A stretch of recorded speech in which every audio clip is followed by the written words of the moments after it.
murabizi ko noneho ubu ngubu tuvugana Nyambo nawe yamaze kuba yajya mu gatebo kamwe na Niyori.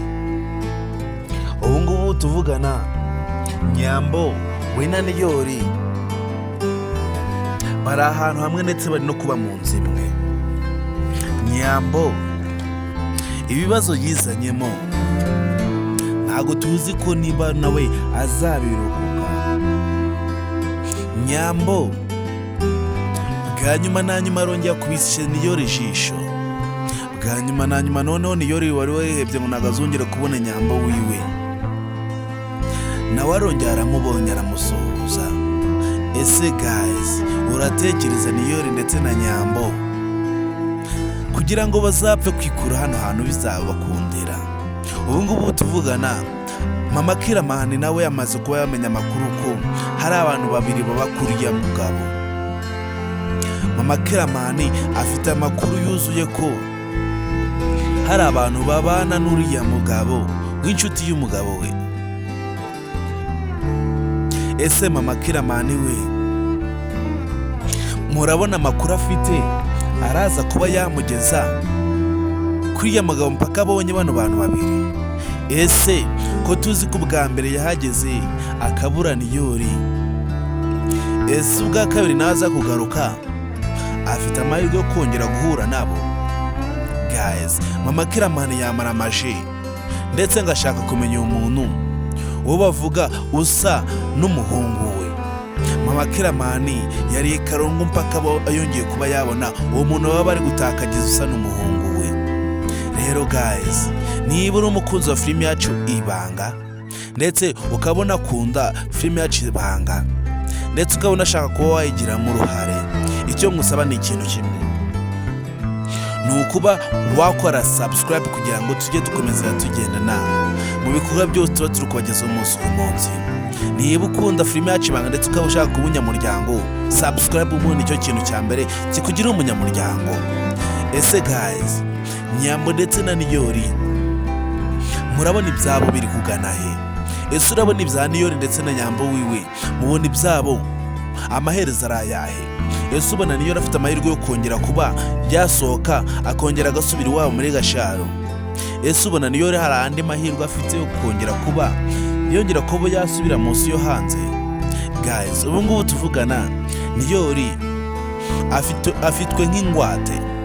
Niyori ubu ngubu tuvugana afunzwe kubera ko avukana na Killaman, kandi turabizi ko muri aba bantu bose umuntu ubizi n'uyu mugabo bafunze.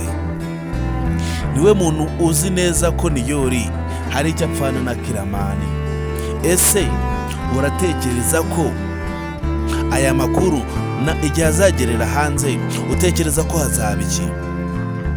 Ese aya makuru naza kuba yagera hanze utekereza ko Papa Killaman ibyo bitazaba bimurangiranye? Ese utekereza ko Papa Killaman ibyo yigira byose atazabura inama n'ibyuma? Ese utekereza ko Papa Killaman we umunsi ku munsi umutima utagenda umucira iki urubanza? Papa Killaman akomeza yongera amafuti mu yandi yakoze mbere hose. Papa Killaman agenda afata amafuti yakoze mbere hose akagenda yongera handi gahoro gahoro. Papa Killaman ngaho ari mu cyaha cyo kuba yarateye Anita inda, nubwo twebwe tura filime yacu Ibanga tukaba tuzi ko inda atariye. Papa Killaman ari mu cyaha cyo kuba yashimuta abantu babiri. Ese guys, ujya utekereza mu buryo Papa Killaman we aba yiyumva mu mutima? Ese utekereza ko Papa Killaman yorohewe? Guys, ariko turabizi ko ibibazo byose umunsi umwe bizamugarukira. Turabizi ko ari uzaba ubyiteye. Papa Killaman akora ibintu atabanje yatekereza ku nyungu zari gushaka. Papa Killaman akora ibintu atabanje yatekereza ku gihombo kizaza nyuma cyangwa se ku nyungu zizaza nyuma. Papa Killaman ubu ngubu tuvugana nawe nagaze ikintu yahitamo kugira ngo abone umuryango ubayeho neza. Ese Papa Killaman uratekereza no kuri nshuro hari andi mahirwe afite yo kuba yakosora amakosa yose agenda akorera Niyori. Ese ujya utekereza noneho Killaman afite amahirwe yo kuba yabwira amabanga y'umugore we yose iyo yamuhishe? Ese wenda noneho ayamubwiye utekereza ko haba iki? Ubu ngubu tuvugana Killaman no kuba yicisha Nyambo si ikintu gikaze. Killaman no kuba yafata umwicanyi akajya kwica Nyambo si ibintu bya hatari. Ubu ngubu tuvugana Nyambo ari mu byago bya hatari. Nyambo natishwa sinzi ikintu baraza kuba bamukorera. Nyambo natishwa ntago tuzi ko barapfa kuba bamurekura akagenda akidegemza gutyo. Nyambo ari mu byago birenze bya hatari. Nyambo niwe muntu ufite agahinda muri bino bintu byose. Nyambo ntago tuzi amahitamo ye. Ese baraza kuba bamuhitiramo iki? Ese Nyambo bagiye kuba bamuhitiramo urupfu? Ese Nyambo bagiye kuba bamwicisha? Ese uratekereza ko Nyambo bino bintu babimukora? Guys, rero wowe icyo ngusaba ni ukuba wakurikirana ibivugo byose mandi kugezaho umunsi ku munsi. Kandi niba ushaka kuba umunyamuryango, icyo ngusaba ni ukuba watanga ibitekerezo by'ubundi ukambwira ukuntu uba wiyumva kuri filime yacu Ibanga. Kandi murabizi ko twebwe tuba tubagezeho ibintu byose uko byakabaye, kandi murabizi ukuntu muri ab'agaciro iyo mugeze hano kuri Venke Empire. Rero guys, niba uri umukunzi wa filime yacu Ibanga, ndagusaba ibitekerezo byawe kandi ndakubwira ngo nuva hano kuri Venke Empire udakoze subscribe kugira ngo tujyanane mu bikorwa byose tuba turi kubageza umunsi ku munsi. Ese utekereje ko Nyambo bagiye kumwicisha waba wibeshe? Ese utekereza ko Nyambo noneho yamaze kuba yishira mu byago birenze byo kuba noneho banamupangira kuba bamwica? Waba utekereje nabi. Nyambo yamaze kuba yiyangiriza. Nyambo yamaze kuba yifata ariyangiriza byose yangiriza n'ubuzima bwa Niyori. Nyambo gushakisha Niyori bigiye gutuma none Niyori ajya mu byago birenze. Ese guys, ubu ngubu tuvugana uratekereza ko Nyambo hari andi mahirwe afite yo kuba yafata Niyori bakongera bagasubira mu cyari wabo? Ese uratekereza Nyambo hari andi mahirwe asigaranye yo kuba yafata Niyori bagasubira muri Gashara? Guys, turabizi ko bigoye ko Nyambo kino kintu yagikora, kandi Nyambo turabizi ko ngo tuvugana nicyo gipimo cya mbere kigezweho cyo kuba bafata. Ese Nyambo yaba agiye kwishwa? Ese Nyambo ko ndi kubona bamwohereje umwicanyi baba bagiye kumugirira nabi? Ese Nyambo baba bagiye kumukorera ibyamfura mbi? Guys, rero niba uri umukunzi wa filime yacu Ibanga ndetse ukabona kundi Ibanga bya nyabyo ndetse ikabikuri ku mutima, ndagusaba kugira ngo utange ibitekerezo byawe wambwira ukuntu wiyumva kuri filime yacu Ibanga. Nyambo we natishwa ntago tuzi ikintu tubagiye kumukorera. Rero niba uri umukunzi w'Ibanga ndagusaba kugira ngo utegereze episode ikurikira. Ese guys, twigarukiye muri Gashari wacu, utekereje ko ubu ngubu tuvugana Gahima byamurangiranye? Waba utekereje nabi? Ese utekereje ko Gahima kugira ngo ate Jojo yahisemo nabi? Waba ubeshye? Ese utekereza ko Gahima umunsi umwe naza kugarura ubwenge ubona atazabyicuza? Gahima wishinze dete, none ubu ngubu tuvugana Gahima batangiye kuba bamwurira atarashira n'iminsi ngahe. Gahima bamaze kuba batangira kuba bamwurira gake gake. Dete yafashe umwanzuro wo kutongera kuba yamumesera imyenda, kandi nawe afite amaboko yo kuba yimesera. Dete yamaze kuba yafata umwanzuro ko ntabyo kongera kuba yamumesera. Ese Gahima uratekereza umunsi umwe ibi bintu atazabyicuza akagaruka ari n'umuntu n'umwe? wamubwirije kuba yagaruka. Ubu ngubu tuvugana Dete ntago tuzi ko ibintu byose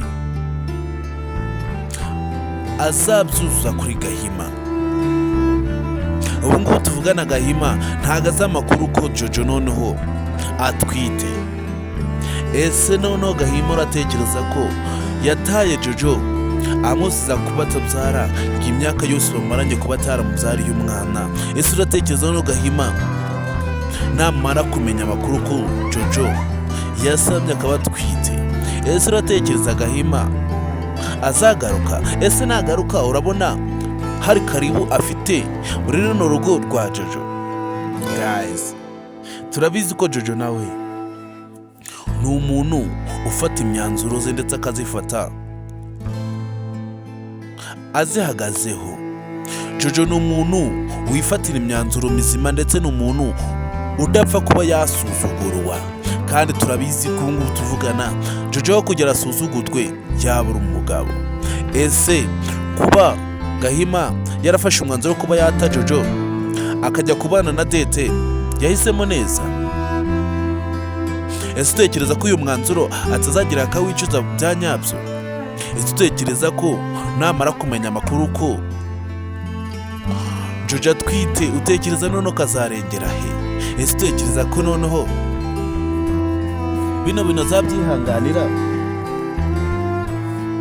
akabyigumanira akaguma kubana na Dete? Guys, turabizi ko bigoye kugira ngo Gahima ate Jojo burundu. Turabizi ko nubwo Gahima yahise ahinduka nk'igicu, turabizi ko yemeraga Jojo byahatari. Turabizi ukuntu yamukundaga, turabizi ukuntu yamufataga nk'umwamikazi, turabizi ko nta n'uruta Jojo muri Gasharo. Nubwo Gahima yahindutse nk'ikirere, ariko turabizi ko urukundo yakunze Jojo rwo rutahindutse. Ese guys, Jojo we Gahima nagarura ubwenge akagongera akagaruka mu rugo, ubona Jojo azamwakira? Guys, rero ndagusaba ibitekerezo byawe. Niba uri umukunzi wa filime yacu Ibanga bya nyabyo, ubu ngubu tuvugana Killaman agenda yiyegereza Queen bya nyabyo. Killaman agenda yikurura yishira kuri Queen bya hatari. Ubu ngubu tuvugana Killaman kuri Queen barawubanye.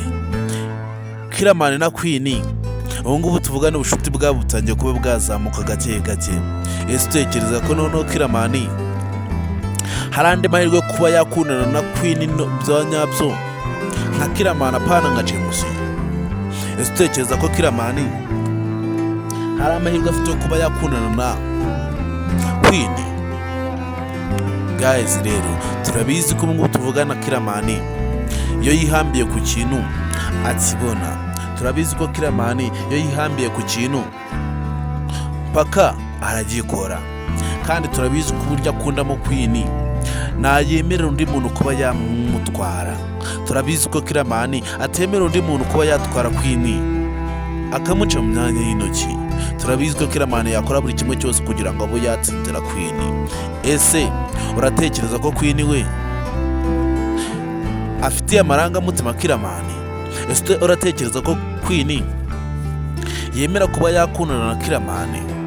Ese ubona bishoboka ko Killaman amusabye urukundo yaramwemerera?